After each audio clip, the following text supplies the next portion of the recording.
राम सीताराम कहिए, सीताराम सीताराम सीताराम कहिए। जही विधि रखे राम तहे विधि रहिए। मुख में हो राम नाम जन सेवहत में, मुख में हो राम नाम जन सेवहत में। तू अकेला नहीं है प्यारे राम तेरे साथ में, तू अकेला नहीं है प्यारे राम तेरे साथ में।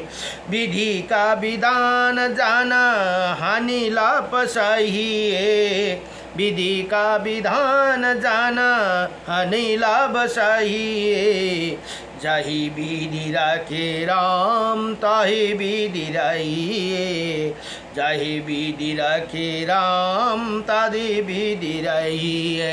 सीताराम सीताराम सीताराम कहिए, जही विधि रखे राम ताहि विधि रहिए। किया अभिमान तो फिर मान नहीं पाएगा, किया अभिमान तो फिर मान नहीं पाएगा। होगा प्यारे वही जो श्री राम जी को भाएगा, होगा प्यारे वही जो श्री राम को भाएगा। फल आस त्याग शुभ काम करते रहिए, फल आशा त्याग शुभ काम करते रहिए। जहे विधि रखे राम तहे विधि रहिए। सीताराम सीताराम सीताराम कहिए, जहे विधि रखे राम तहे विधि रहिए। जिंदगी का डोर शप हाथ दीननाथ की, जिंदगी के डोर शोप हाथ दीननाथ की। महलों में रखे चाहे झोपड़ी में बस दी, महलों में चाहे रखे झोपड़ी में बस दी। धन्यवाद निर्विदान राम मान कहिए, धन्यवाद निर्विवाद राम मान कहिए। जहे विधि रखे राम तहे विधि रहिए। सीताराम सीताराम सीताराम कहिए, जहे विधि रखे राम तहे विधि रहिए। आशा एक राम जी से दूजा आशा छोड़ दे, आशा एक राम जी से दूजे आशा छोड़ दे। नाता एक राम जी से दूजा नाता तोड़ दी, नाता एक राम जी से दूजा नाता तोड़ी दी।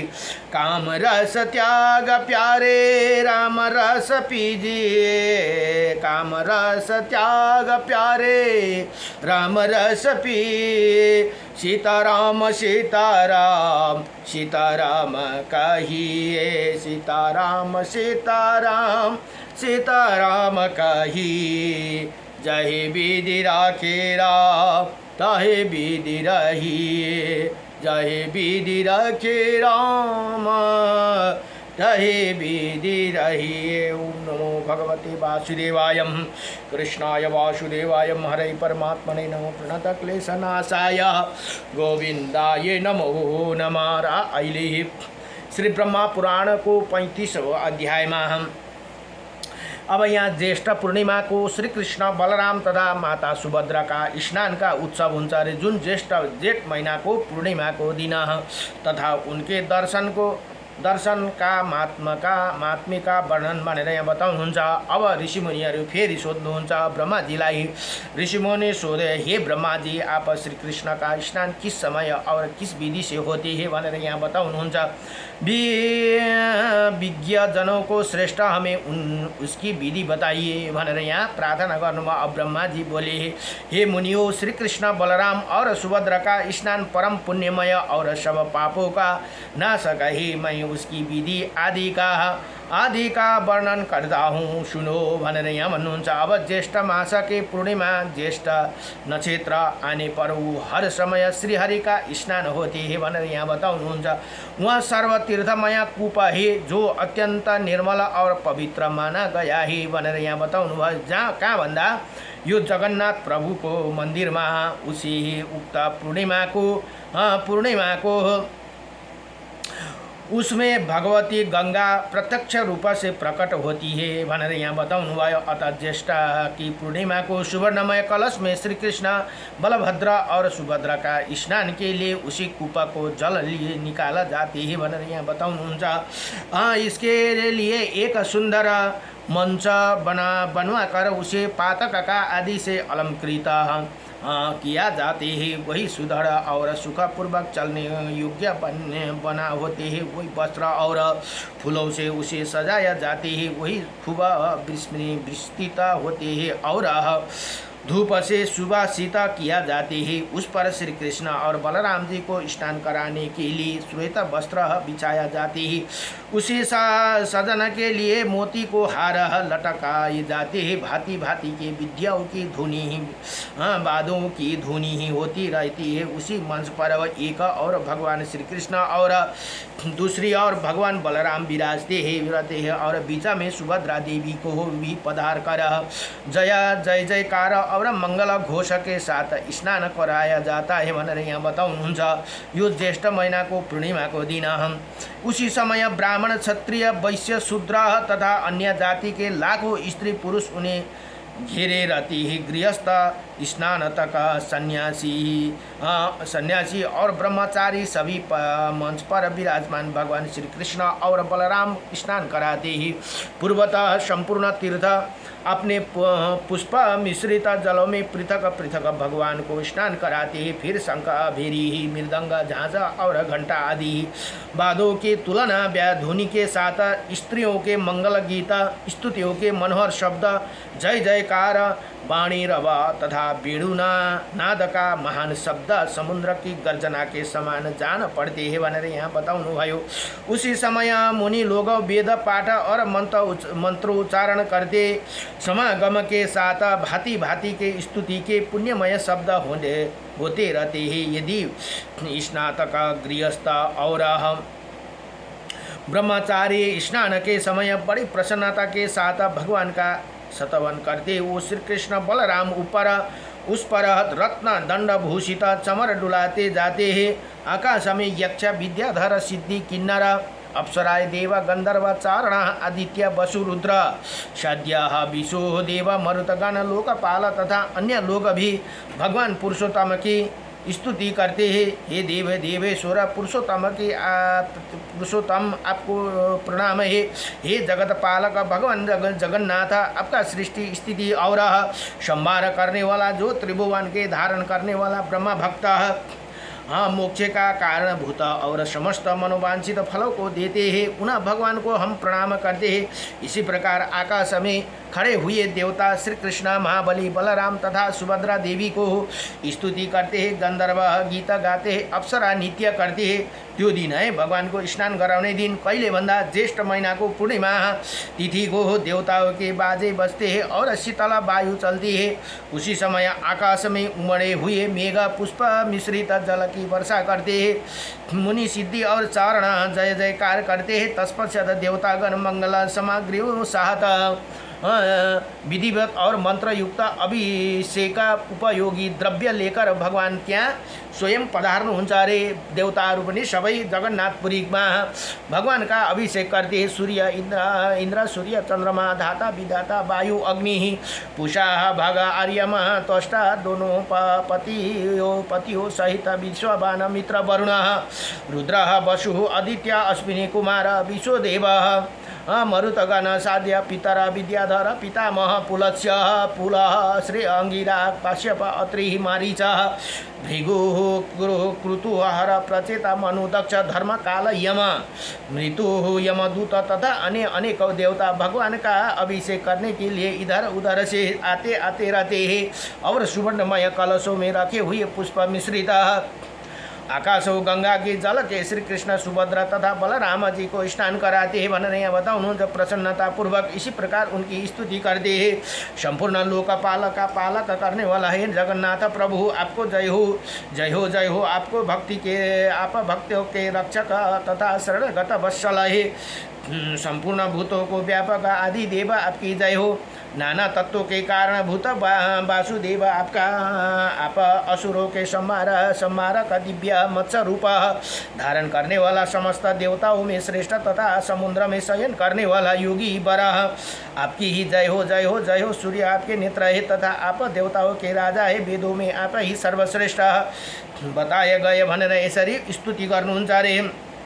देवताहरू आपने ही कच्छप अवतार धारण कर किया था, आप श्रेष्ठ यज्ञ स्वरूप है, आपका ही नाभि से कमल उत्पन्न हुआ, इसीलिए आप पद्मनाभ कहलाते हैं भनेर यहाँ बताउनुहुन्छ। आप पहाड़ों पर विचरने वाले तथा युग सही आपकी जय हो, जय हो, जय हो। महान वेग धारण करने वाला विश्वमूर्ति चक्रधर भूतनाथ धरणीधर शेष शय्यानी आपकी जय हो, जय हो, जय हो। पाप पीतम्बर धारी चंद्रमा के समान कांतिमान युग में वास करने वाला अग्निमुख धर्म के अवसा स्थान गुणों के भंडार लक्ष्मी के निवास स्थान और गरुड़ बाण और आपकी जय हो, जय हो। आप अभिनंदन आनंद निकेतन धर्मध्वज पृथ्वी के आश्रय स्थान और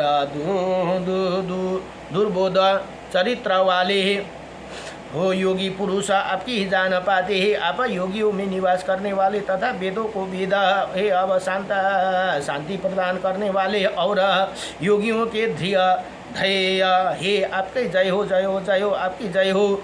ये सब पालन पोषण करने वाला ज्ञान आपका स्वरूप है, आप लक्ष्मी निधि है, आप भाव भक्ति के आपका ज्ञान होना संभव है, मुक्ति आपके हाथों में है, आपका शरीर निर्मला और आप सत गुण के अधिष्ठान समस्त गुणों से समृद्धिशाली यज्ञकर्ता निर्गुण तथा मोक्ष प्रदान करने वाला है, भूमंडल के शरण देने वाला परमेश्वर आपकी जय हो, जय हो, जय हो भनेर यहाँ बडो दिव्य प्रार्थना गर्नुहुन्छ। आप दिव्य कांति से संपन्न समस्त लोगों को शरण देने वाला भगवती लक्ष्मी के समायुक्त कमलों के और नेत्र अब सृष्टि कारक योग युक्त असली के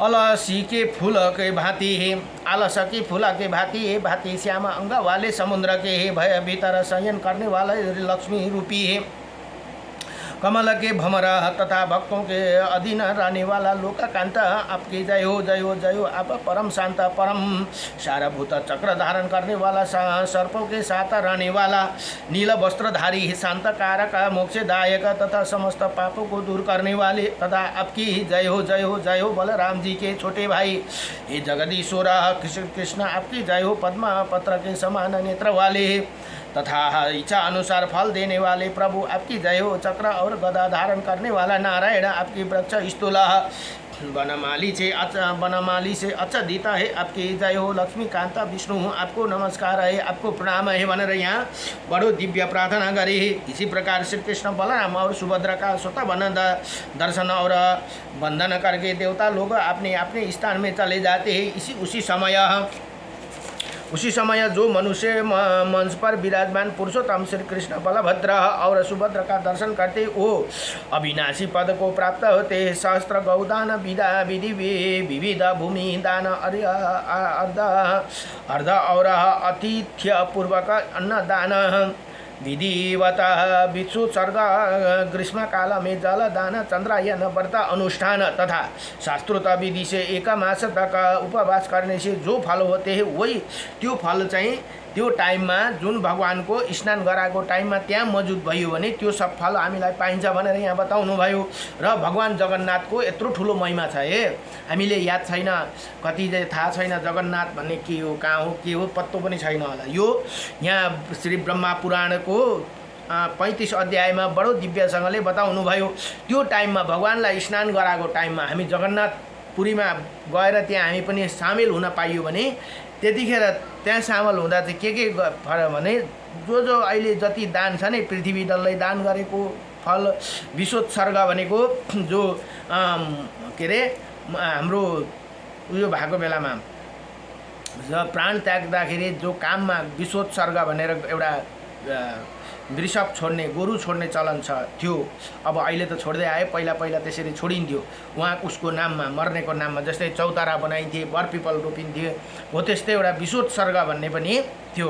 अब ग्रीष्मकालमे जलदान, चंद्रयान व्रत के अनुष्ठान तथा शास्त्रोक्त विधि से 1 मास तक उपवास करके जो फल होते हैं वही मंच पर विराजमान श्री कृष्ण का दर्शन करने से मिल जाते हैं।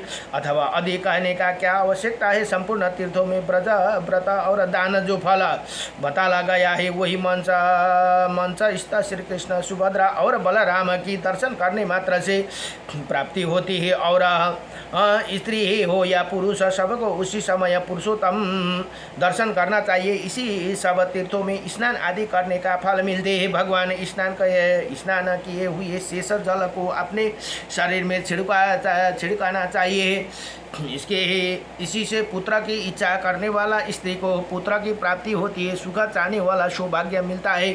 और रोगात नारी रोग से मुक्ति हो जाती है। अब धन की अभिलाषी रखने वाला स्त्री को धन मिलता है। अतः भगवान श्री कृष्ण को स्नान भेष जल को अपने अंगों पर छिड़काना चाहिए। और संपूर्ण अभिलाषी वस्तुओं का देने वाला जो स्नान के पश्चात दक्षिण भी मुख जाते हुए भगवान श्री कृष्ण का दर्शन करते हुए निश्चय ही ब्रह्म हत्या जैसे आदि पापों से मुक्ति हो जाती है। शास्त्रों में विधि पृथ्वी 3 परिक्रमा करने का जो फल बताया गया है वही दक्षिण भी मुख यात्रा करते हैं वही श्री कृष्ण का दर्शन करने से प्राप्त होती है भनेर यहाँ बताउनु भयो। अधिक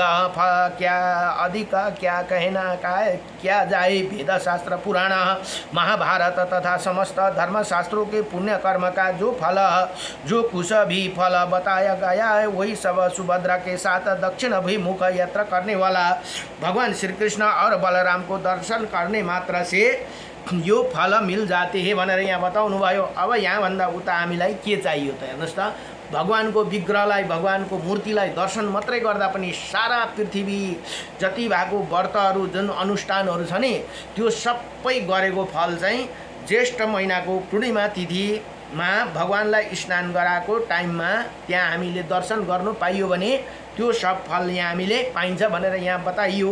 यो स्वयं ब्रह्माजीले बताएको कुरा है। अरूले ऋषिमुनिहरूले लेख्नु त वेदव्यासले लेख्नुभयो यो पुराणहरू, तर स्वयं ब्रह्माजीले नै यहाँ यसरी बताउनु भएको कुरा यहाँ भन्नुहुँदैछ।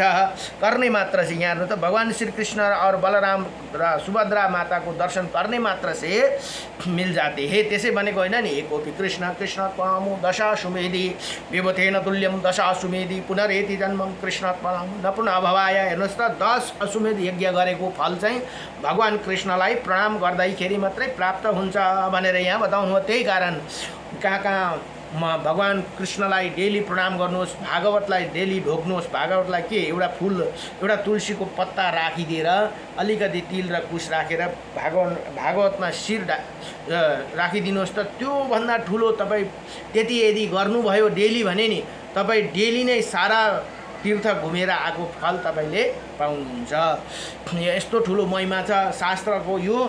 यो जति पनि ग्रन्थ छन् यो किताब होइन नि, यी बहुत महत्त्वपूर्ण ग्रन्थहरू हुन् यिनीहरू। यिनीहरूलाई किताब भनिँदैन, पुस्तकमा ग्रन्थहरू हुन्। यी पुराणहरू जति 18 पुराण छन् भने उपपुराण पनि 18 पुराण छन्। त्यसले गर्दाखेरि यी सबै किताब होइनन्, यी साक्षात् भगवानका रूप हुन् भनेर मान्नुपर्दछ। अझ भागवत त स्वयं भगवान कृष्णले भन्नुभएको छ कि मेरो आत्मा भागवतमा गएर बस्छ। एउटा आत्मा स्वयं जगन्नाथमा आएर बस्नुभयो। भगवानको जुन एउटा हिस्सा जुन जलेन नि त्यो नजलेको हिस्सा चाहिँ अहिले पनि जगन्नाथपुरीमा त्यहाँ प्रत्यक्ष जीवित हुनुहुन्छ। भगवानको जुन दिल भनिन्छ त्यो दिल त्यहाँ छ भगवान कृष्णको। त्यसले गर्दाखेरि जगन्नाथको त्यत्रो ठुलो महिमा किन यहाँ यसरी बताइयो पुरुषोत्तम क्षेत्र भनेर। यो पुरुषोत्तम क्षेत्र भन्नु नै जगन्नाथपुरी है। जगन्नाथपुरीलाई नै पुरुषोत्तम क्षेत्र भन्दो रहेछ। मलाई पनि अब मैले जगन्नाथपुरी भनेर चाहिँ थाहा थियो, तर त्यो जगन्नाथपुरीलाई पुरुषोत्तम क्षेत्र भनेर चाहिँ भन्ने चाहिँ मलाई पनि थाहा थिएन। हेर्नुहोस्, त्यही कारण हामीले पढ्नुपर्छ, सुन्नुपर्छ। पढ्नु सुनेपछि सब कुरो थाहा हुन्छ। अब मलाई जगन्नाथपुरी भनेर त मैले बडो दिव्यसँगले है सुनेको पुगेको छुइनँ, भिडियोतिर दर्शन पनि गरिएको, तर त्यो जग्गालाई पुरुषोत्तम क्षेत्र भनेर भनिन्छ भनेर थाहा थिएन। र ज्येष्ठ महिना चाहिँ भगवान् पुरुषोत्तम भगवान् जगन्नाथको यत्रो महत्त्वपूर्ण हो भनेर त्यो कुरा पनि थाहा थिएन, मलाई पनि आज थाहा भयो है। पहिला गुरुदेवबाट सुन्नु त सुनेको थिएँ, तर अब कहाँ 18 पुराण सुनेर सबै कुरा त दिमागमा रहँदैन। त्यसले गर्दाखेरि यो हाम्रो शास्त्रले यसरी महत्त्वपूर्ण। अब यहाँ आजको दर्शनमा हेर्नुहोस् त कति खुसी लाग्यो भने मलाई, आहा कहीँ तपाईँ भड्किनु परेन नि। कुनै समयमा जगन्नाथपुरी जानुहोस्, त्यो पनि ज्येष्ठ महिनाको पूर्णिमा पारेर जानुहोस्, सारा तपाईँले संसारको जति पनि व्रत तीर्थ सबैको फल त्यहीँ पाउनुहुनेछ। अब भोलिको प्रसङ्गमा अब एउटा यो गुण्डिचा भन्ने एउटा यात्रा हुन्छ, भगवान् जगन्नाथको त्यहाँको नाम हुन्छ। अब त्यहाँ त्यो देशकाल अनुसारले राखेको नाम होला गुण्डिचा यात्राका महात्म्य तथा द्वादश यात्राकी प्रतिष्ठा विधि भनेर भोलिको प्रसङ्ग पनि बडो दिव्य छ है। भगवान् जगन्नाथको यो गुण्डिचा यात्रा भनेर जगन्नाथ यात्रालाई त्यो नाम चाहिँ गुण्डिचा भनेर नाम राखे, त्यहाँको अब भाषा अनुसारले राखेको होला। अब भोलिको प्रसङ्ग पनि बडो दिव्य प्रसङ्ग छ, तपाईँले यो प्रसङ्ग पनि नछुटाउनु होला।